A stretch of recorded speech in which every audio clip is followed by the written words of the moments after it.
तो Hindi mirror hello दोस्तों, Hindi mirror पर फिर से आपका स्वागत है। दोस्तों, आज के वीडियो का जो कंटेंट है, यूजीसी नेट के क्वेश्चंस हमने लिए हैं और यूजीसी नेट के जो क्वेश्चंस हैं वो मिक्स आपकी सीरीज चल रही है। सभी को पता है कि आजकल मिक्स क्वेश्चंस आपको हिंदी मिरर की तरफ से कराए जा रहे हैं। तो चलिए 25 क्वेश्चंस इससे पहले वीडियो में हम करा चुके हैं। 25 से आगे के 26 अब शुरू करते हैं। चलिए हो जाइए तैयार अपना टेस्ट करने के लिए। चलिए देखते हैं इसमें आपका प्रश्न क्या जा रहा है। राम की शक्ति पूजा में राम को शक्ति की मौलिक कल्पना करने के लिए कौन कहते हैं? विभीषण, हनुमान, सुग्रीव, लक्ष्मण या फिर जाम्बान? तो राम की शक्ति पूजा में राम को शक्ति की मौलिक कल्पना करने के लिए कहते हैं जाम्बान। चलिए डिटेल देखते हैं। राम की शक्ति पूजा में राम की शक्ति की मौलिक कल्पना के लिए जाम्बान कहते हैं। यह रचना सन 1936 में अनामिका नामक काव्य संग्रह में संकलित है। इसके रचनाकार सूर्यकांत त्रिपाठी निराला है। अशोक के पूर्ण निबंध के अनुसार पंडिताई पर सहज हो जाती है क्या?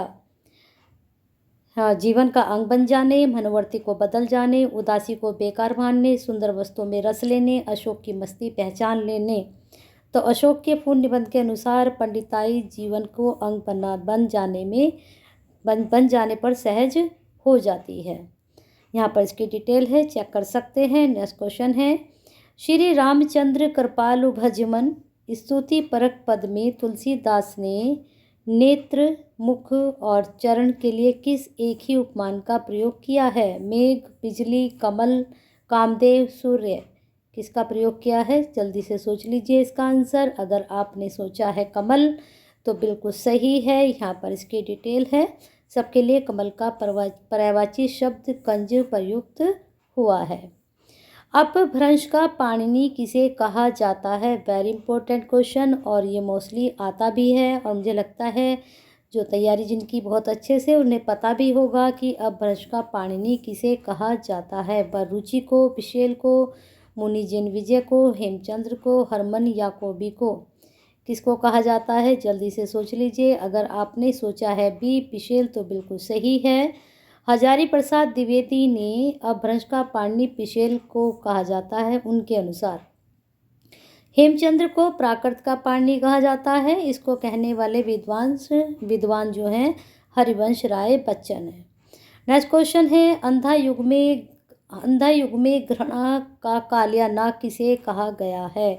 जो अंधा युग नाटक है उसमें घृणा का कालिया नाग किसे कहा गया है? दुर्योधन, दृष्टद्युम्न, व्याध, संजय या फिर अश्वत्थामा?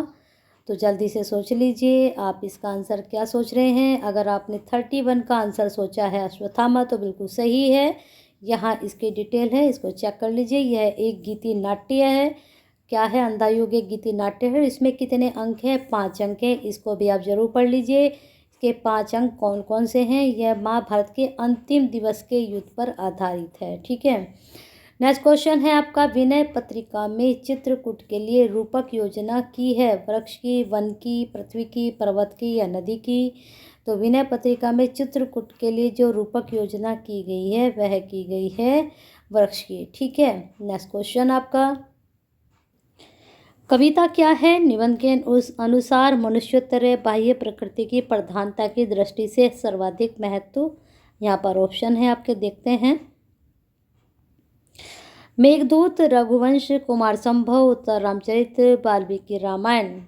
ठीक है, यहाँ पर देखते हैं इसके ऑप्शन क्या जा रहे हैं। तो इसका ऑप्शन जा रहा है आपका मेघदूत। ठीक है, चलिए देखते हैं। निबंध के अनुसार मनुष्योत्तर ब्रह्मा प्रकृति की प्रधानता की दृष्टि से सर्वाधिक महत्व मेघदूत का है। यह निबंध सर्वप्रथम सरस्वती पत्रिका में 1909 में प्रकाशित हुआ। इस निबंध के लेखक आचार्य रामचंद्र शुक्ल हैं और यह निबंध चिंतामणि के भाग 1 में संकलित है। अन्य निबंध कौन से हैं? श्रद्धा और भक्ति, करुणा, घृणा, लोभ, प्रीति, लज्जा और ग्लानि आदि भी हैं। नेक्स्ट क्वेश्चन है, क्या प्लेटो की मान्यता नहीं है? कला वास्तविक से 3 गुना दूर होती है। कला नागरिक तथा राष्ट्र दोनों को दूषित करती है। कवि या चित्रकार यथार्थ वस्तु को चित्रण नहीं करते। कला प्रकृति के छूटे अंशों का अनुकरण करती है। कला के माध्यम से किया गया अनुसरण झूठा है। तो कौन सी मान्यता इसमें से नहीं है? तो इसमें से जो मान्यता नहीं है वह डी नहीं है, बाकी सब हैं। ठीक है। नेक्स्ट क्वेश्चन है, ध्वन्यालोक के प्रसिद्ध टीकाकार कौन है? महीम भट्ट, मम्मट, अभिनव गुप्त, विश्वनाथ रुद्रट। तो ध्वन्यालोक के जो टीकाकार है प्रसिद्ध, वह अभिनव गुप्त को माना गया है, या फिर ये हैं। यहाँ पर पूरी डिटेल है, देखिए बहुत अच्छे से यहाँ पर दिया गया है, इसको पढ़ लीजिए पोस्ट करके वीडियो को। नेक्स्ट क्वेश्चन है, निम्नलिखित में से किस कृति के लेखक अनुवादक का उद्देश्य था कि उसमें हिंदवी छूट और किसी बोली का पुट न मिले? प्रेम सागर, नासिकेतोपाख्यान, रानीखेत की कहानी, बेताल पच्चीसी या रामचरित्र। तो इसमें जो कृति लेखक अनुवादक का उद्देश्य था कि हिंदी छूट और किसी बोली का पुट न मिले, तो ये था रानीखेत की कहानी से संबंधित। ठीक है। इसकी रचना ईशाल्य ने की थी। इसका नाम उदयभान चरित भी है, और इस कहानी से सर्वप्रथम खड़ी बोली गद्य साहित्य में लौकिक श्रृंगार में प्रेम आख्यान उस परंपरा का सूत्रपात भी हुआ था। प्रेम सागर तथा बेताल पच्चीसी के लेखक लल्लूलाल जी हैं। नेक्स्ट क्वेश्चन है आपका, भारतेंदु के निम्नलिखित नाटकों में से अनुदित नाटक कौन से हैं? तो इसमें से अनुदित नाटक हमें निकालने हैं, कौन से हैं? तो अनुदित नाटक आपके हैं कपूर मंजरी और विद्या सुंदर। ठीक है। देख लीजिए यहाँ पर पूरा ये आपको चार्ट दे दिया है बनाकर। यहाँ पर अनुदित नाटक उससे वर्ष में हुआ, मूल नाटक कौन से मूल नाटक से अनुदित किया गया? ठीक है, कपूर मंजरी ही था मूल नाटक, और इसी नाम से इन्होंने इसको अनुदित किया। लेकिन जो विद्या सुंदर था, विद्या सुंदर जो इन्होंने अनुदित किया है वह संस्कृत के चोर पच्चाशिका का, जो कि बंगला से है। विद्यासागर का हिंदी अनुवाद है। ठीक है। अब यहाँ पर इन्होंने इसकी भाषा भी बता दी है कि संस्कृत से बंगला, और संस्कृत से चोर कवि बंगला में यतीन्द्र मोहन ठाकुर इसके जो लेखक रहे हैं, मूल नाटककार जो रहे हैं। यहाँ पर है रत्नावली, रत्नावली भी है इसमें साथ में। रत्नावली नाटक से रत्नावली को अनुदित किया गया 1868 में, जो कि संस्कृत में था, और इसको हर्ष ने लिखा था। तो इस प्रकार से ये पूरा जानकारी आपको मिली है। चलिए नेक्स्ट क्वेश्चन पर चलते हैं। नेही महाब्रज भाषा प्रवीण और सुंदर ताहू के भेद को जाने, योग वियोग की रीति में कोविद भावना भेद स्वरूप को जाने। उपरोक्त पंक्तियाँ किस कवि की प्रशस्ति में कही गई हैं? बिहारी, देव, घनानंद, पद्माकर या फिर मतीराम? तो सोच लीजिए आप। अगर आप सोच रहे हैं घनानंद को तो बिल्कुल सही है। पूरी डिटेल यहाँ पर चेक करते हैं। घनानंद कवि की प्रसिद्धि में ब्रजनाथ द्वारा कही गई, जो कि सवैया छंद में लिखा है। घनानंद की रचनाएं सुजान सागर, सुजान सार, इश्कलता, विरह लीला, वियोग बेली, कृपाकंद आदि हैं। बिहारी की बिहारी संस्कृत नाम एकमात्र रचना दोहा छंद में ही रचित है। इसकी भाषा परिनिष्ठित साइक ब्रज भाषा है। ठीक है। बाकी की रचनाएं भी इसमें दी गई हैं, इनको भी आप देख सकते हैं। नेक्स्ट क्वेश्चन है आपका, निम्नलिखित में से किन की कविताएं तार सप्तक में शामिल है? नलिल विलोचन शर्मा, नेमीचंद्र जैन, प्रभाकर माचवे, गिरजाकुर माथुर, भारत भूषण अग्रवाल, शमशेर बहादुर सिंह या फिर सर्वेश्वर दयाल सक्सेना, रघुवीर सहाय, रामविलास शर्मा या फिर केदारनाथ अग्रवाल? तो इसमें से आपका बी ऑप्शन सही जाएगा। प्रभाकर माचवे और गिरजा कुमार माथुर की तार सप्तक में क्या है? कविताएं हैं। यहाँ पर इसका डिटेल है, चेक कर लीजिए इसको, उसको पढ़ लीजिए अच्छे से।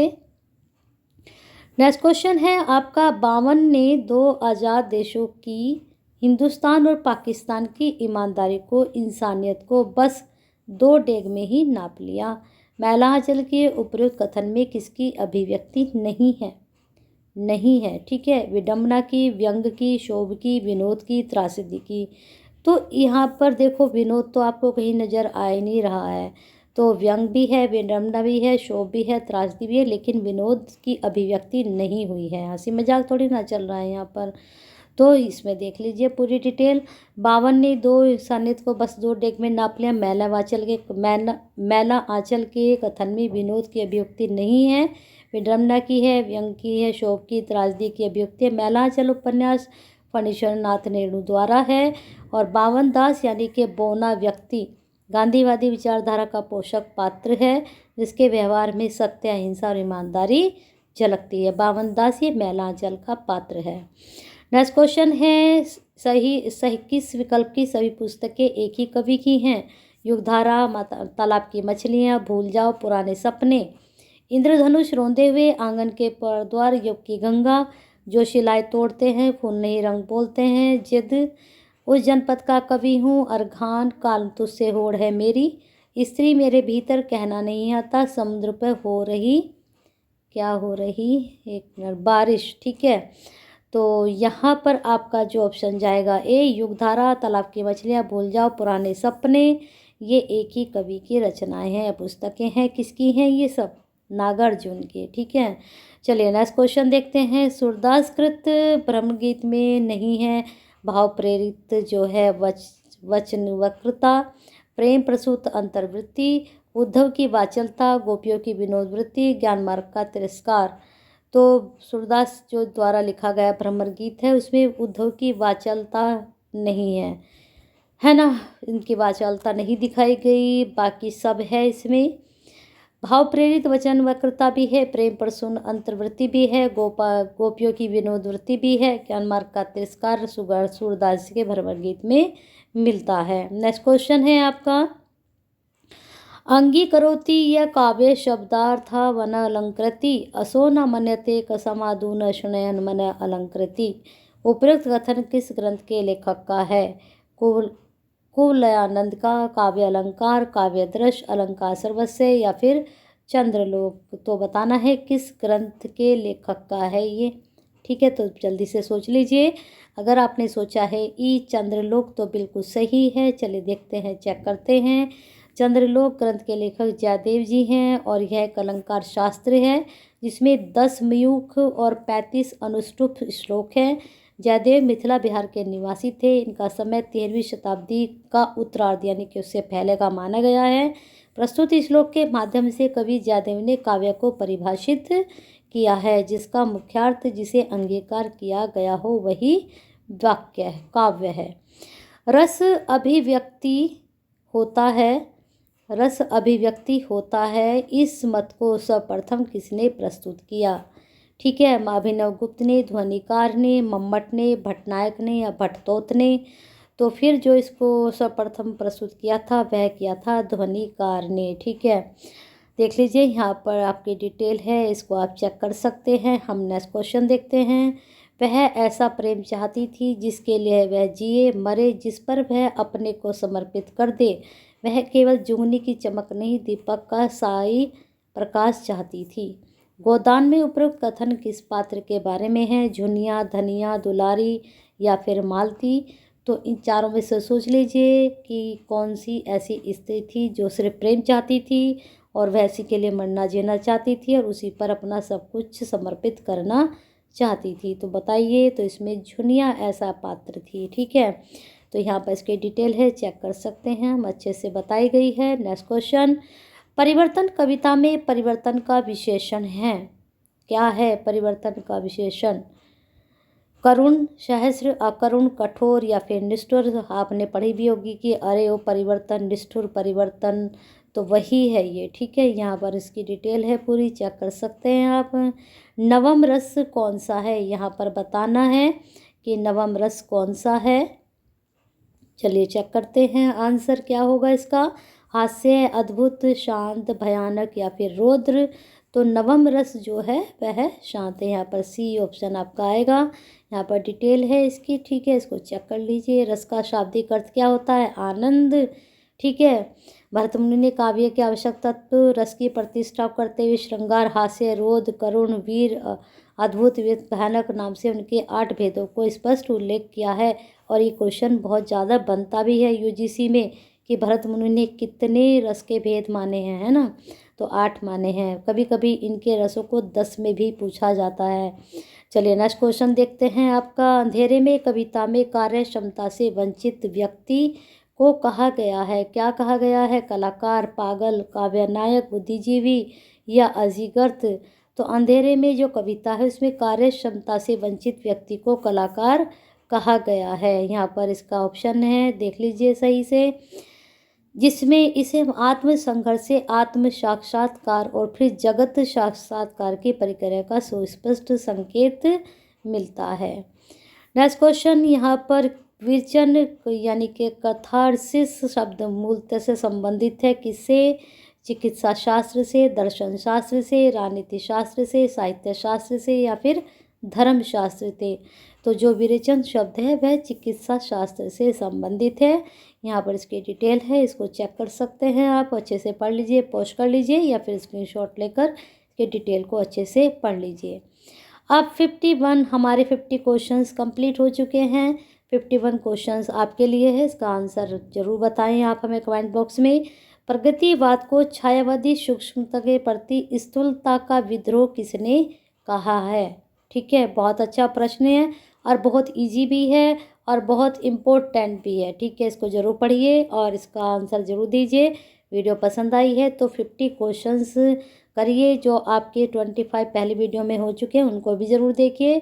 और आगे के क्वेश्चंस के लिए क्या करना है, चैनल को सब्सक्राइब करना है, बेल आइकन हिट करना है और वीडियो को लाइक करना है ज़रूर, शेयर करना है ज़रूर और कमेंट भी ज़रूर करना है कि वीडियो आपको कैसी लगी है। और इस तरह के कंटेंट आपको मिलता रहेगा हिंदी मिरर की तरफ से, तो बनी रहिए हिंदी मिरर के साथ और अपना प्यार और साथ ऐसे ही बनाकर रखिए।